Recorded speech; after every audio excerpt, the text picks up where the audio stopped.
On this week's episode of the Coaster Life podcast, we're talking with T. Rose Bunny's Adventures, a coaster enthusiast from the Pennsylvania area. We deep dive into her own personal coaster life, as well as talk about our shared experiences of riding Iron Menace, her during Media Day and me during the exclusive pass holder event.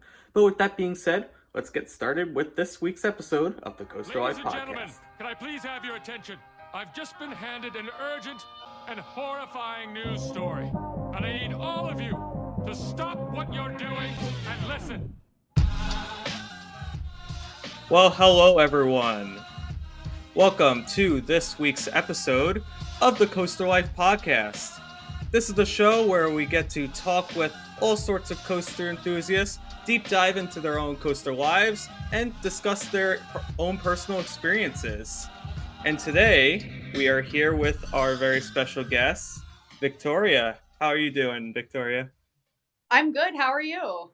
I'm doing fantastic. I had a good day in college, which is hit or miss sometimes, but it was a good day, and I'm happy to be here talking with you, learning more about your own coaster life. And then what we're going to do later on in the episode, which I'm excited to talk more about, is discuss Iron Menace, which we've both been lucky enough to actually experience it. So we'll be able to talk about that in more detail, share the nitty gritty that we may have even missed within our own respective videos. I'm definitely looking forward to this, and it's really nice to be on this podcast. I appreciate you inviting me. I've never been on one before, so I'm really excited to do something like this. It's something I've wanted to do, and I wasn't sure like how to approach it, who does it. So it's really nice to be invited. So Yeah, no problem.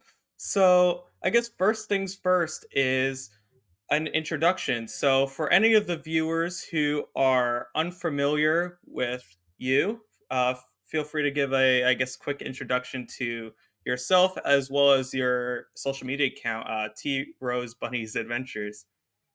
well, for those of you who don't know me, my name is Tori. I have the Instagram and the YouTube and TikTok account, T Rose Bunny's Adventures.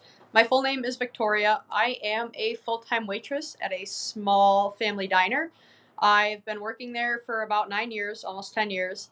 About 3 years ago, I really decided I got comfortable in my own skin becoming a waitress, and I really enjoyed like the theme park aspect. And I always thought that if I had a really good like response to talking to customers, I'd be able to do it and connect with other coaster enthusiasts because it's something I've actually always loved to do. So I figured if I can talk to a customer kind of like face to face, I could do it over the camera. You don't really get the whole like reaction thing right then and there, but it's eventually something like down the line. So I've been doing this for about 3 years. I've worked with Dorney Park for the past 3 years, media, communications relations. I've done POV filming. I've gone to different media events, backstage tours, different things like that. So Dorney kind of really opened the door for me for opportunity. His name is Ryan Eldridge. He is the communications director. Amazing guy over there at Dorney. He really is. He really, like I said, he really opened the door for me for opportunities and things like that with parks and filming. So I thank him for that. So, um, I grew up.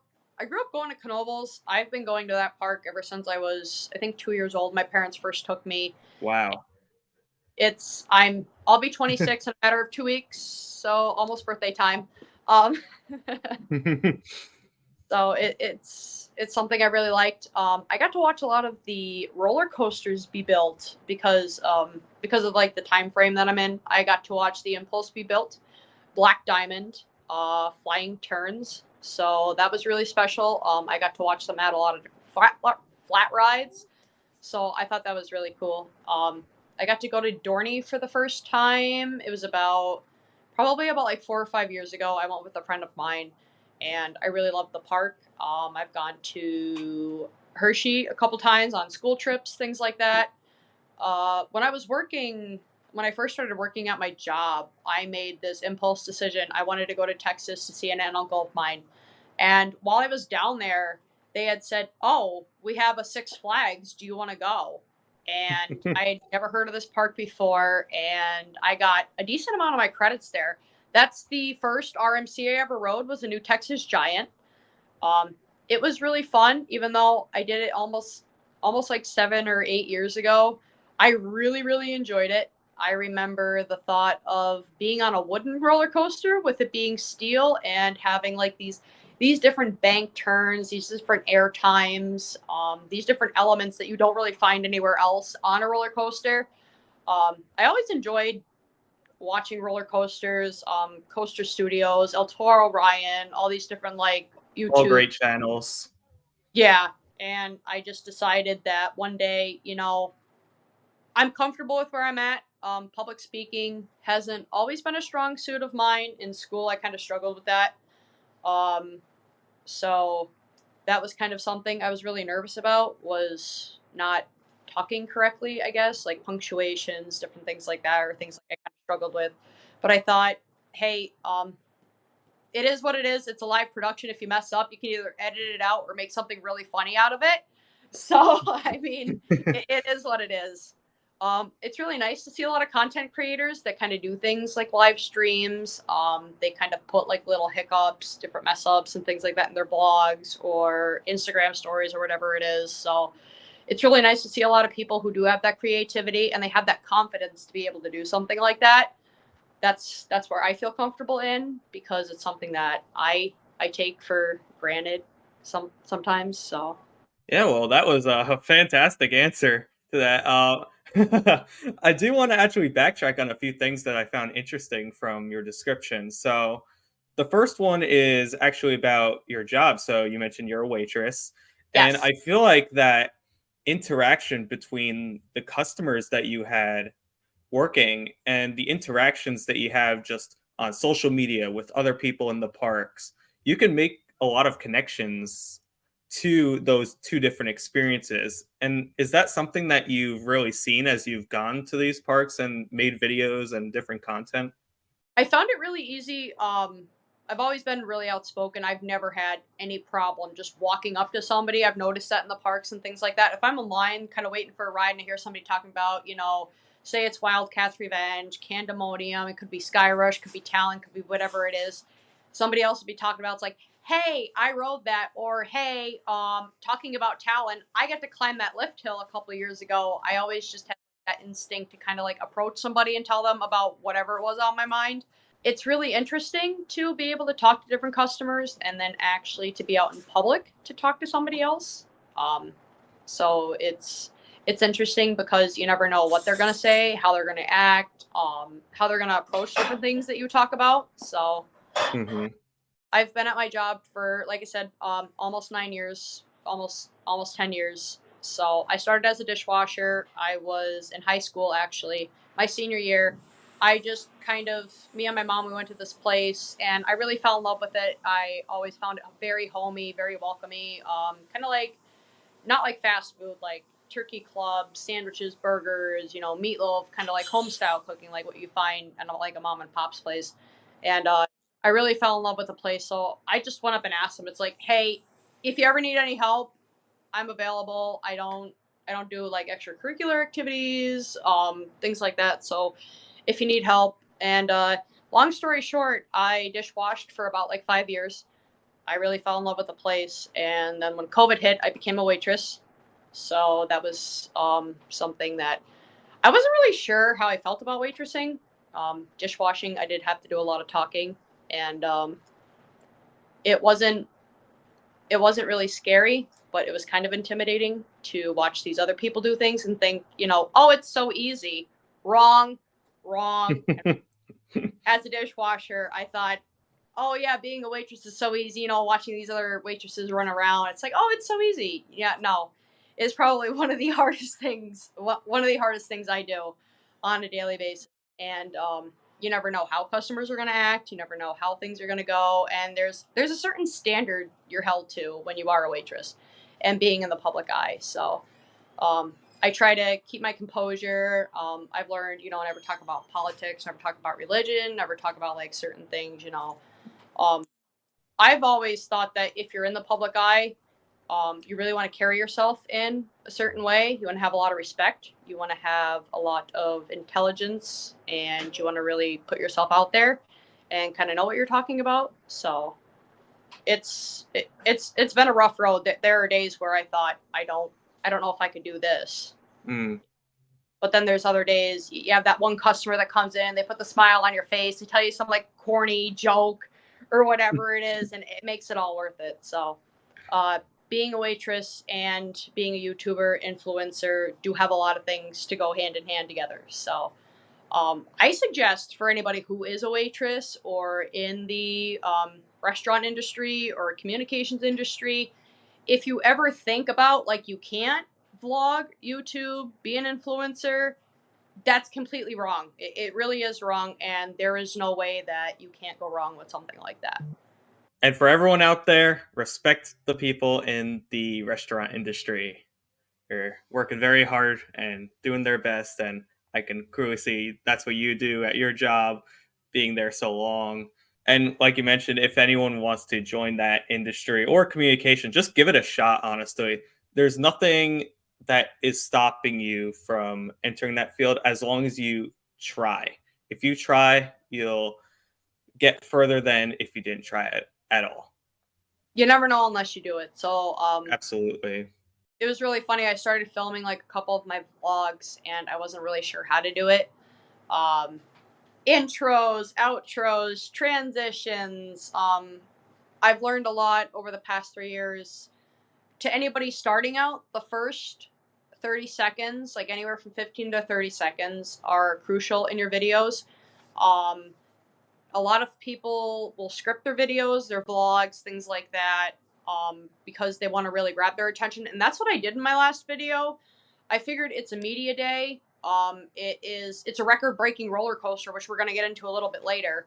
And I thought, how do I want to really grab somebody else's attention to make them kind of be interested into what I want to bring to the table and my kind of own spin on it. So it took a while, but this is what I call Tori stories. I wanted to put my own spin on a vlog. I didn't want it to be just like, different vlog episodes or whatever else.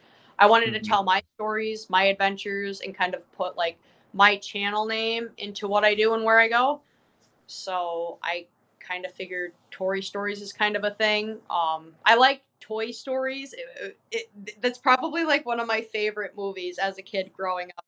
Stories, and I thought, well, it could be Tori Stories because that's my name, and I'm telling you a story. I thought about like Tori's Adventures. I thought I don't really know if that really fits.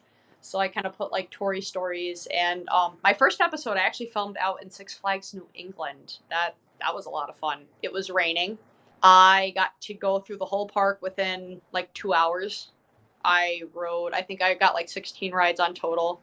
Um, and it was my second RMC. It was raining, and a lot of the times I didn't have to get off the ride. Like the ride offs just let us go. So it was a lot of fun. I thought, for a first episode, it's a brand new park. It's a rainy day, and I get to do this whole entire park within like a couple of hours, which is something that is very rarely seen. So I figured that is like a really good opportunity. I thought, it is raining. I did have to end up leaving the park because they closed the park down. So I thought, well, I want to make this into a story. Why not tell my story of like a new park? Tell your very own Tori story. Yeah, so that's Perfect. Tori from the T Rose Bunny's Adventures name. Um, so my dad always calls me Tori Rose Bunny, and my mom used to call me Tori Rose Bunny too. So I thought, well, I don't know if I want to do like Victoria Best or if I want to put something else into it. I thought, well, if I'm going places, it's going to be an adventure. So I kind of cut it down to T Rose Bunny's Adventures. My middle name is Rose. My full name is Victoria. So I kind of broke it down into little pieces. So it's funny because when I introduce myself to people, they ask me like, "Who are you? You're what?" It's T Rose Bunny's Adventures. I guess it's a mouthful, and I say it so often that it comes out so fluently. But kind of talking about it, it actually is pretty intricate when you think about it. There is a lot in that name that really connects to you and really defines who you are, I think. And I think that's what makes it so fluent to you whenever you say it. Just like growing up hearing, was it your dad, I guess, calling you T Rose Bunny? Yeah, my dad and my mom. I have pictures of even recently, like on different like birthday cards and Christmas cards. This is Tori Rose Bunny on it. Oh, wow. Yeah. Yeah, that's really funny. I think that's a really creative name that you chose for your account and channel and everything. Um, Going back, I guess, to that family connection, I know you mentioned before briefly that you have some of your family members to thank for being a coaster enthusiast. I guess, can you go into more detail about that and how you actually started to get interested in roller coasters? So, for those of you who don't know, I was actually adopted from Russia. I was adopted when I was 9 months old, Oh, wow. from Vladivostok, Russia. My parents adopted me when I was 9 months old, and well, I'm here. Um, my parents had just moved into the area, and I believe it was one Mother's Day weekend. My neighbors actually said that, oh, there's a little amusement park, and they do these kind of things for like a Mother's Day thing, and we should go down. So I believe it was my mom, me, and my neighbors. I was 2 years old. We went to Knoebels, and ever since then we've gone. And I remember being as a kid, it was always fun to go. We always went for Mother's Day. We went for Father's Day, and then as I got older, we went opening weekend because I wasn't working. We'd go with my friends throughout the year. There were times where I'd be at Knoebels 5 or 7 times throughout the season, which Wow. is really, really incredible. I really love the park. It's very nostalgic for me. Um, I think I was about 7, maybe 6 or 7. I think it was first and second grade. I always wanted to do like the roller coaster thing. So I actually have a rare coaster credit, I believe. Um, Knoebels used to have this white roller coaster where Cosmos Curves is now. It goes up and then it kind of like dipped down, went around, and then circled. So as far to my memory, I actually got to ride that. I remember that being really fun. Nice. That's another roller coaster I got to watch them build was the Cosmos Curves. Um, so I thought that was interesting. And my dad brought me on the Phoenix, and he tells the story better than I do. Um, I cried. I cried all the way like through the queue line, and I watched it cycle. And then we got in, and Phoenix, Philadelphia Toboggan Company, and Knoebels. Thank you, Lord, for keeping those buzz bars because that is a rarity. That is a rarity. Hot take, I think Hershey shouldn't have redone their trains and took away the buzz bars with the restraints they have now. That's a hot take, and I will keep that hot take. Mhm. I will I take was that. just I was just at Hershey. I didn't get to experience Comet with the new I trains, although I can only imagine the difference now. Okay, so being at Knoebels, you have Twister and you have Phoenix. Yeah. Uh, with Twister's intensity through the layout and everything, I'm really glad they don't have buzz bars because that one's more. It's more agile. It's focused on laterals than like airtime. You do have Little Pop's airtime, but I'm really glad Twister doesn't have those buzz bars because that first drop, no, that'd be like El Toro with buzz bars. I've never ridden El Toro, but it looks like it'd be El Toro with buzz bars. Yeah, going to Knoebels, riding the Phoenix for the first time. My dad said he was more scared than I was because me being so small and those buzz bars having like still to this day, I have this much room between me and the buzz bars. You get insane airtime being under 48 inches. That's something that's incredible. And it always fascinated me to see the way roller coasters were built, the restraints, and the amount of engineering that goes into something like that to keep an occupant in motion. Just like with RMC, the recent breakout company, how they're able to keep riders in their seats while flipping them upside down, different wave turns, different inversions, and things like that. The whole aspect of that really blows my mind. My dad is he worked for a company called Smith Air and Son, and he did a lot of like air compressors and things like that. Okay. So my dad, when we were on a lot of rides, my dad would always kind of like freak me out. He's like, I do a lot of jobs. And he said, if that guy didn't tighten that bolt, I wonder what would happen. And it's really funny to kind of give that perspective. Um, it's different to see the way people think, but I love the first ride. I know I'm jumping all over here. No, that's all right. I love my first ride on Phoenix. I really loved it, and I went on it the rest of the day.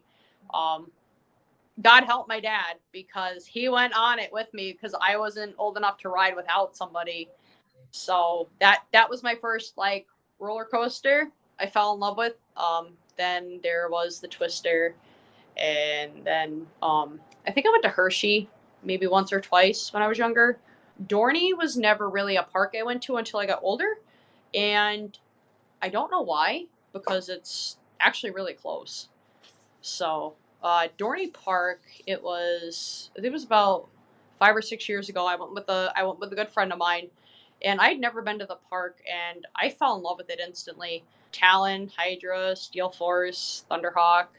They have a lot of It great rides it's a there. really underrated property. If you've never gone to Dorney, and I feel like I've said this actually a lot in prior episodes of the podcast, but like if you've never gone to Dorney, go to it. It is much better than you'd think it would be. Dorney is a lot of fun. I think it's a really underrated park. Pennsylvania, I really think has a lot of really great underrated parks. You have Knoebels, it's free admission. Their ticket prices did go up for like the ride all day pass, which I actually don't think it's more or less expensive to go to Hershey, Dorney, and Knoebels. So Dorney, if you buy it online, it's like 40, $50 depending on.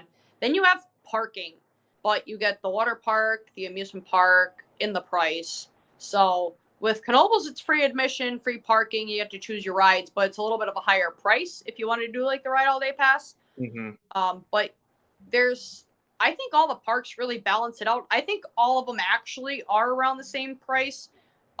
It's kind of corporation thing when you're talking about food, gas, different things like that. But I think all of them really do provide a really good experience. Okay, here's a good story. When Impulse first opened, so have you ever been to Knoebels?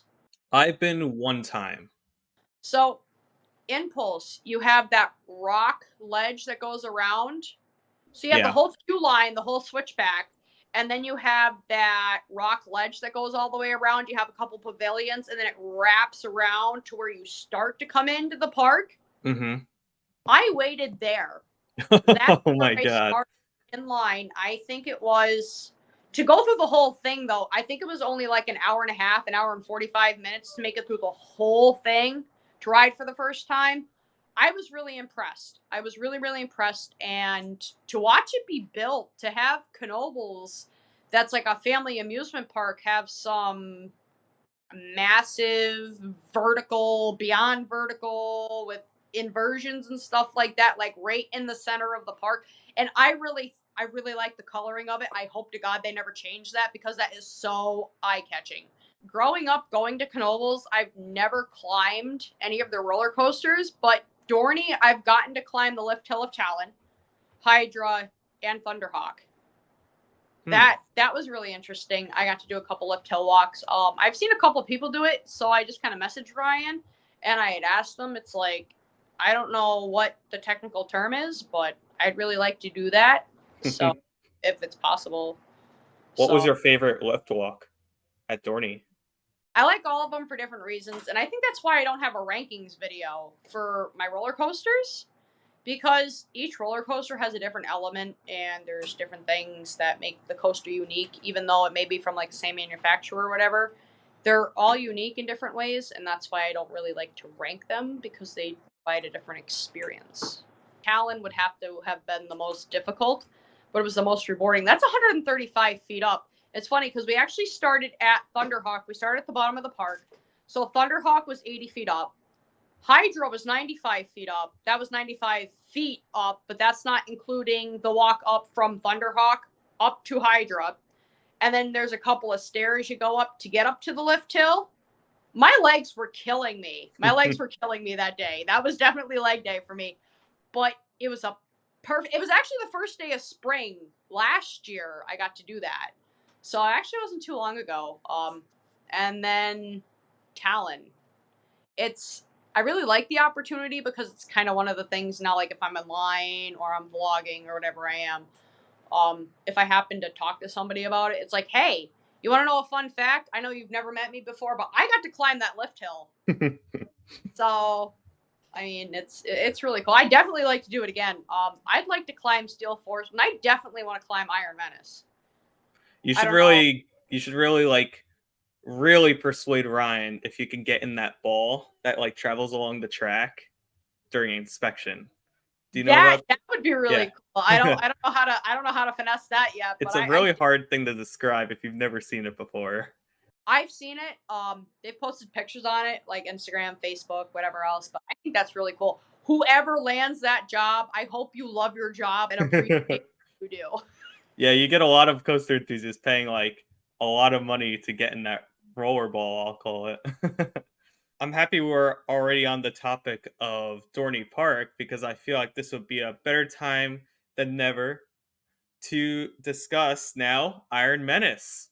So we both had two different experiences. You went on Media Day, which was really exciting. I went a few days after during the exclusive pass holder previews. So this Okay. was during the time where if you bought a pass, I believe in August or September of last year, you were Yes. allowed to go the weekend before. Yes. But regardless of when we went, it's pretty much the same experience. So we could talk about that. So I guess the first thing before talking about the coaster is I think we got to talk about Steelyard, the land. The theming is absolutely incredible. Dorney Park really does a good job with theming. They really like to pay homage to Pennsylvania. Um, Ryan does an incredible job when it comes to theming and telling a story. Basically, that's what us influencers are. We tell a story, whether it be of a park, our personal experiences, a media day, any kind of it. We're telling stories and we're creating our memories to what it is. The Steelyard, I really think that fits. When they brought out the teasers, I wasn't really sure what they were kind of teasing at because a lot of them were filmed I think at a steel yard, like right down the road from where Dorney is. I'm not exactly sure, but I think it fits. I think it fits too, and it's such a weird like thing to honestly see now in Dorney Park itself has never, at least in like park lands, done theming this high. Yeah. The only place you've really seen that before is in their Halloween haunts. Media Day was great. They did a really good job on that.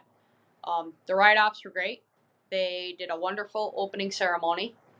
So I was so being that I work weekends, I don't go to a lot of like the events on the weekends. I was actually really lucky to get off work on the Wednesday for Media Day. Thank you to my boss, and if she sees this, thank you. But it's nice that a lot of media days happen to be like on a Wednesday or a Thursday or something like that. Those are kind of like days I can kind of like finesse. I've never ridden a dive coaster before, so to work with Dorney Park and have such like a good communication with them and to have them have a record breaking roller coaster. What really surprised me was that there's no brake run, there's no trims, there's no anything throughout the coaster. It's like a wooden roller coaster, but they made it steel like. Hmm. You have the drop, you have the inversions, and then it's over. It's really, really powerful. I've seen like different POVs of like Griffin, Dr. Diabolical, Shikra. So you have like two main drops, and then you kind of have like these different inversions. You have the splashdown.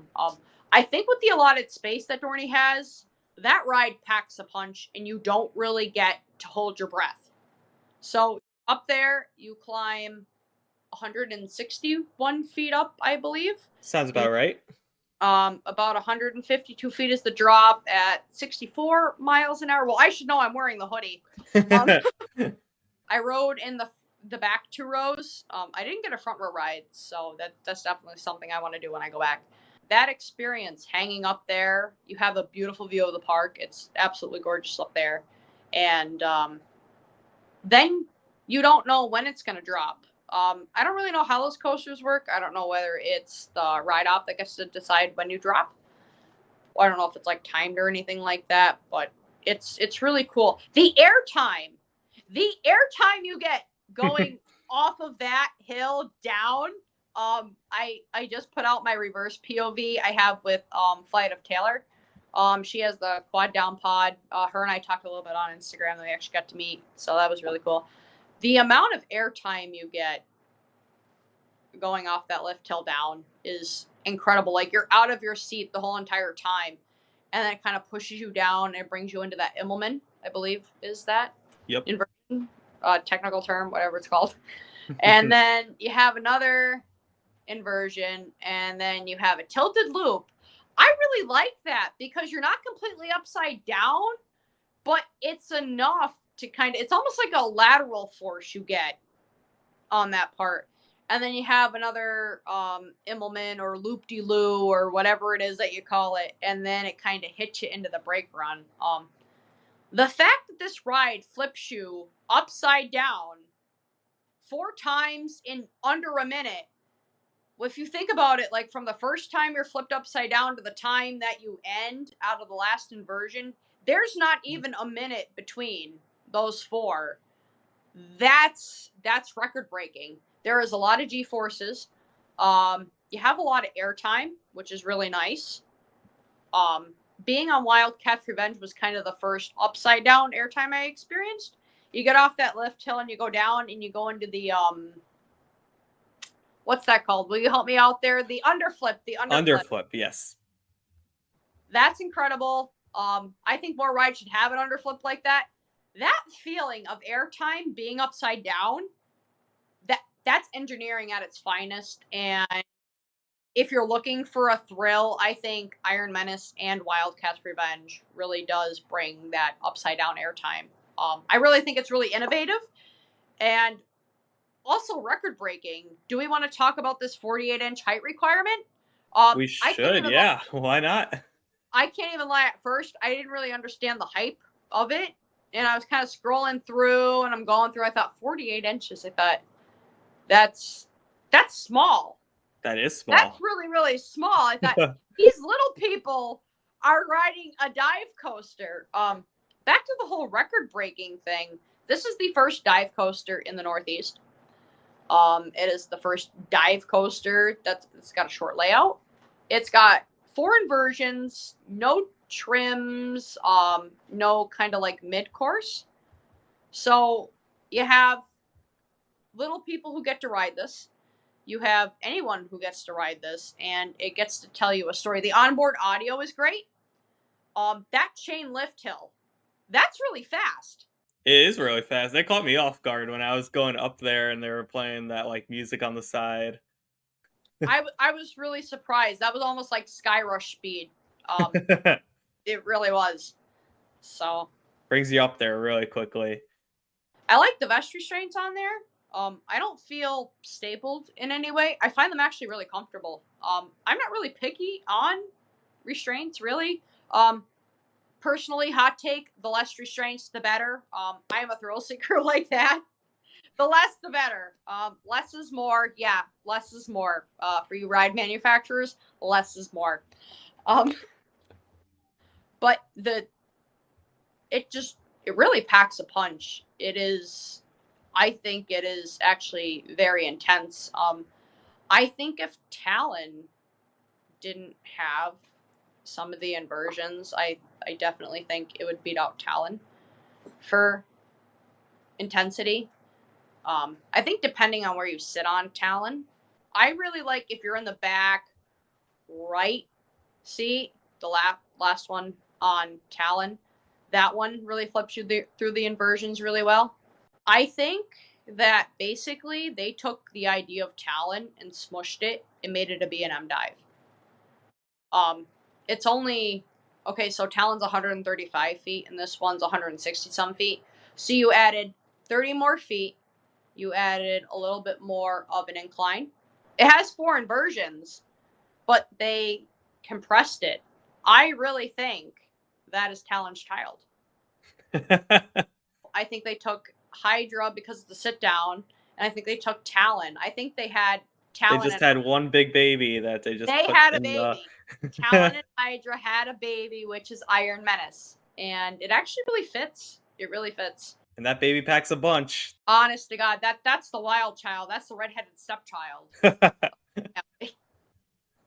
I think something that I noticed on this dive coaster compared to, so I've been on both Griffin and Shikra, Okay. and one of the things that I saw that was different when it came to Iron Menace, and you could see it just standing there, is that 95-degree drop, and that just builds off of that airtime that you were mentioning, and you do feel it, similar to rides like Fahrenheit, which is a similar descent, maybe like 2 degrees off there, but that 95 degrees does matter, and I think you come here with a really interesting perspective of someone who's never done a dive coaster before.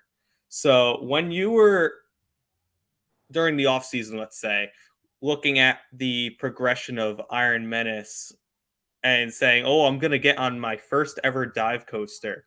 What was your thoughts going into that dive coaster experience versus what you got out of it? I highly recommend a dive coaster. I like the manufacturer very much. The inverts and the floorless coasters that they provide, um, they have a really good layout. And with this dive coaster, I really think that it is the perfect ride between the hang time and the air time. Um, there's a lot of powerful G forces, which is really surprising. I wasn't expecting it to be that intense. That was really surprising. To have them hang you 150 some feet in the air and then drop you beyond vertical and bring you into a loop. That was really surprising. I wasn't sure what it would feel like to drop like that, to hang like that, um, to have that amount of airtime packed into a drop like that. So I wasn't really sure what it was going to be like.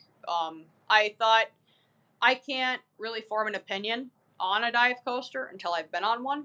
Um, I really think they are a great ride, and I think if the manufacturer made smaller ones like that, I really think more companies would be able to buy them, kind of like Knoebels or Hershey or whatever company may be interested in them, because it doesn't take a lot of space, but you pack a really great thrill. It's really great thrill for a park, and for them to make a 48-inch height requirement, that's unheard of on a lot of That's coasts. crazy. So I really think that B&M did an outstanding job, along with Dorney Park, with providing this really immersive ride experience. From the time you walk into the queue, you're walking into the steel yard. It's whole totally themed. They have a really great backstory, and they actually explain it to you. They have signs. If you're not really familiar with the story, they kind of explain like the backstory of it.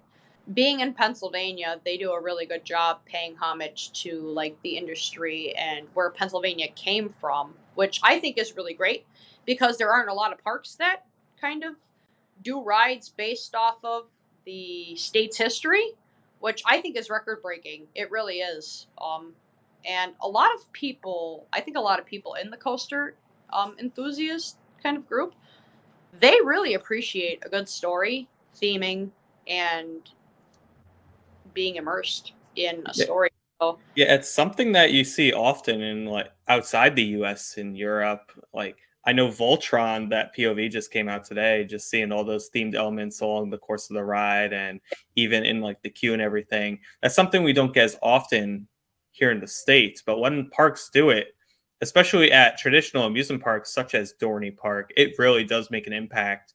And when you walk into that queue, I was amazed seeing all that detail there and the whole like station building themed to like a steam or or a steel yard plant, and it honestly really amazed me. The whole like crater at the bottom of the drop, I thought that was a really neat effect. uh and also just mixing in the audios of the land itself, steel yard, and going up that lift really immerses you into that experience. And then one other thing that you mentioned before about like being held at the top. I know when I was looking to ride my first dive coaster, which that one was Griffin, I okay. was more I was more fascinated on like, oh my god, they're gonna hang me right there. But when I rode it, and I want to see, I guess if you had a similar revelation, I just took in the view that was up there. And I think that Iron Menace has now the best view that you can have of any coaster at Dorney Park. Yeah, I agree. So you have Possessed, you have Steel Force, and the layout of Dorney Park, it's on a hill.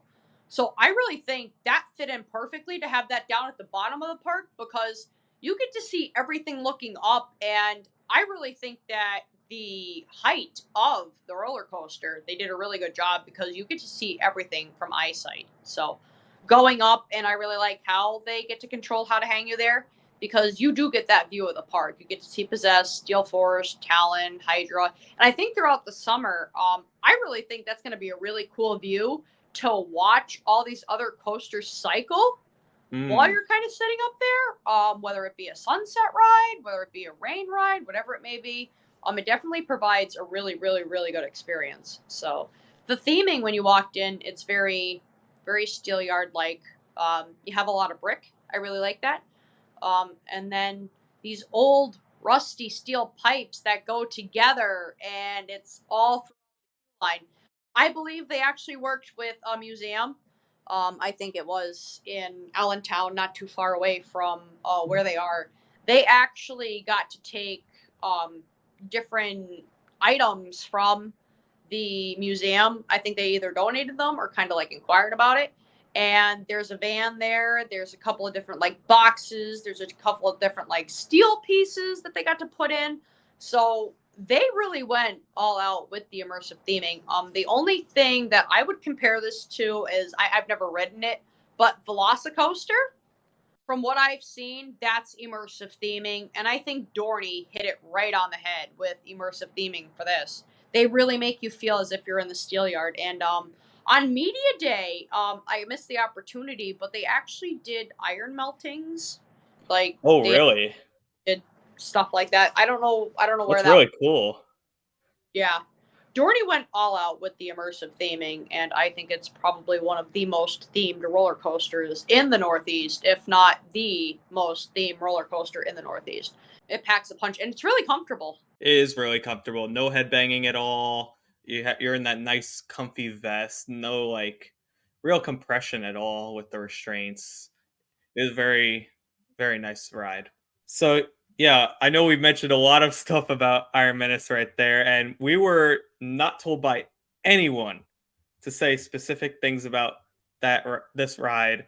This is all our own original thoughts coming Yeah. at you.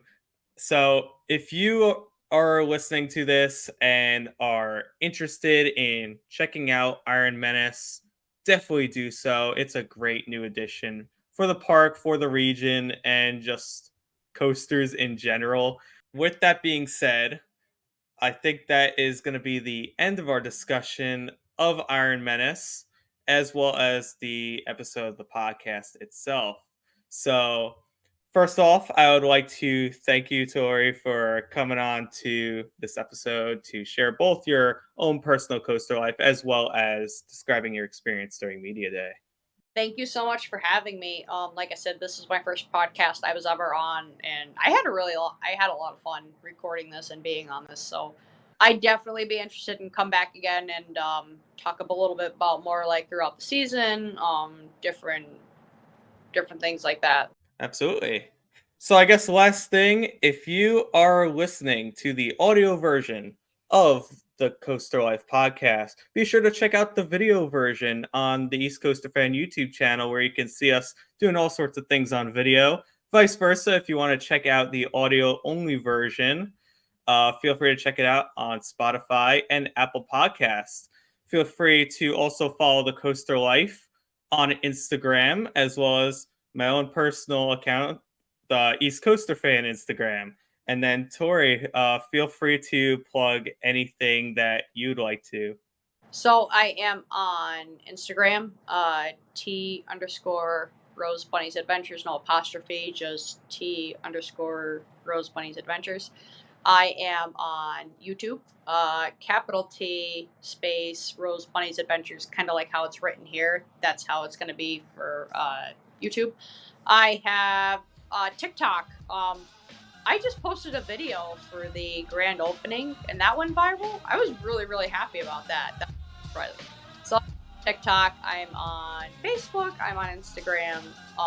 So I kind of try to broaden my horizon because I never know like who I'm gonna meet or different people I may reach out to on different platforms. Fantastic. So once again, thank you so much for coming on this episode of the podcast, and thank you as the listener for watching or listening to this episode of the Coastal Life podcast. We'll be back here in 2 weeks with another guest to talk about their own coastal life. But in the meantime, go out there and live your very own coastal life.